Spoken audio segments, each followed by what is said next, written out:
Boa noite a todos os irmãos que se encontram ligados a este estudo do Evangelho que é oferecido pela Casa Espírita Eulália Nogueira. Eu os convido agora a elevarmos nossos pensamentos a Deus, a Jesus e à espiritualidade superior, pedindo que nos amparem nesta hora, que dirijam nossos pensamentos para o melhor entendimento da mensagem prevista para o dia de hoje. Ela é do capítulo 23, Estranha Moral. E vamos ver hoje os itens 16, 17 e 18. Quando Jesus declara: "Não creais que eu tenha vindo trazer a paz, mas sim a divisão", seu pensamento era este: "Não creais que a minha doutrina se estabeleça pacificamente. Ela trará lutas sangrentas, tendo por pretexto o meu nome, porque os homens não me terão compreendido, ou não me terão querido compreender.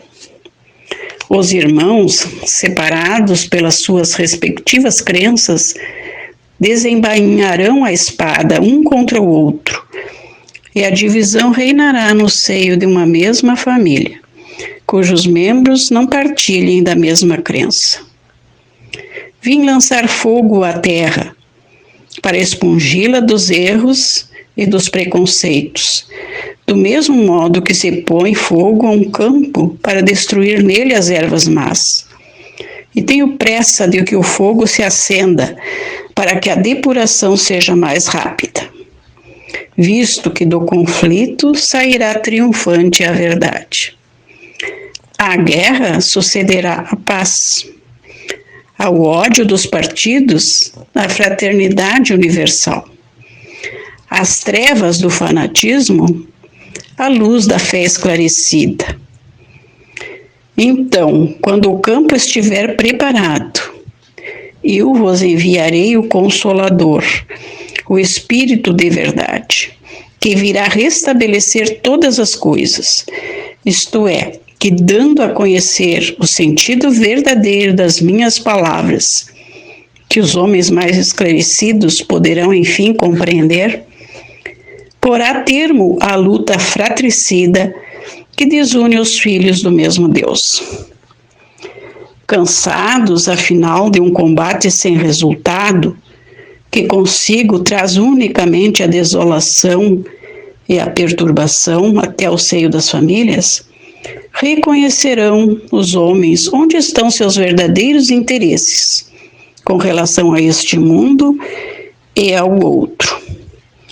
Verão de que lado estão os amigos e os inimigos da tranquilidade deles. Todos então se porão sobre a mesma bandeira, a da caridade, e as coisas serão restabelecidas na terra, de acordo com a verdade e os princípios que vos tenho ensinado. O Espiritismo vem realizar, na época prevista, as promessas do Cristo. Entretanto, não o pode fazer sem destruir os abusos. Como Jesus, ele topa com o orgulho, o egoísmo, a ambição, a cupidez, o fanatismo cego, os quais, levados às suas últimas trincheiras, tentam barrar-lhe o caminho e lhe suscitam entraves e perseguições.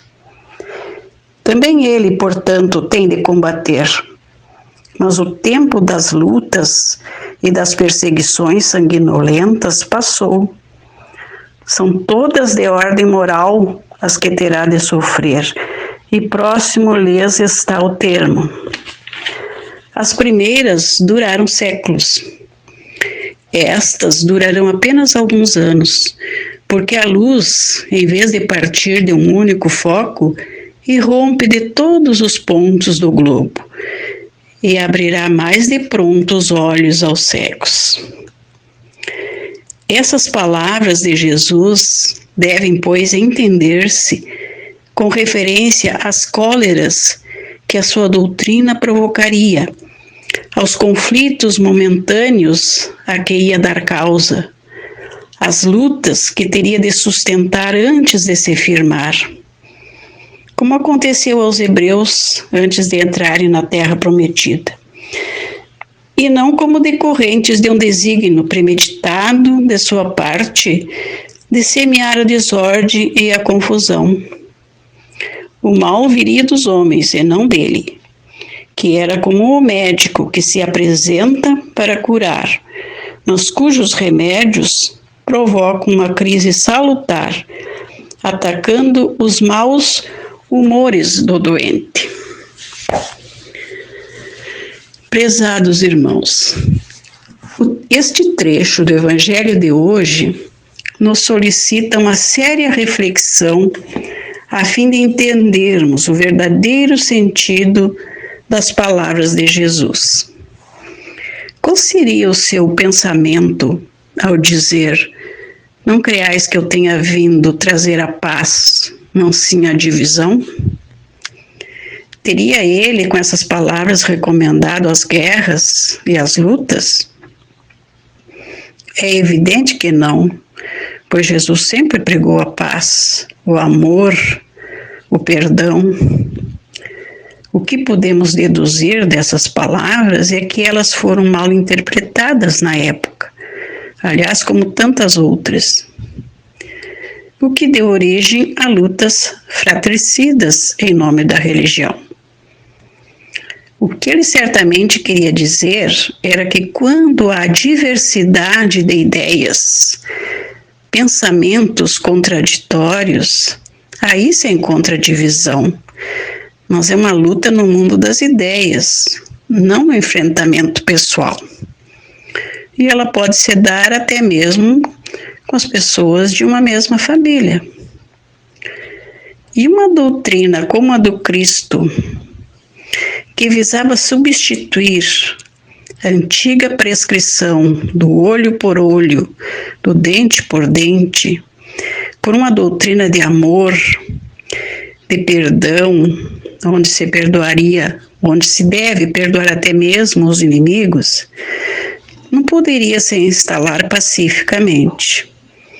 Tratava-se de uma mudança drástica, e toda mudança, toda transformação gera desconfortos, insegurança, desacomodação e às vezes até conflitos mais graves. Jesus sabia que as suas palavras não seriam bem compreendidas na época. E para que pudesse entender o seu verdadeiro sentido, é que ele lhes promete enviar mais tarde o Consolador, o Espírito de verdade, que viria restabelecer todas as coisas. E então não haveria mais lutas. Todos passariam a se entender. Quando o campo estivesse preparado, e todos sobre a mesma bandeira, a da caridade. O Espiritismo, sendo o Consolador prometido por Jesus, vem na época certa, quando o povo já estava mais preparado, trazendo todos os esclarecimentos. Mas ainda assim gera conflitos, pois tem de combater certos abusos, como o orgulho, o egoísmo, a ambição, o fanatismo. Mas essa luta se passa no campo da moral, das consciências de cada um. É o Espiritismo que vem abrir os nossos olhos para as promessas do Cristo. É através dele que passamos a ter o entendimento das suas mensagens.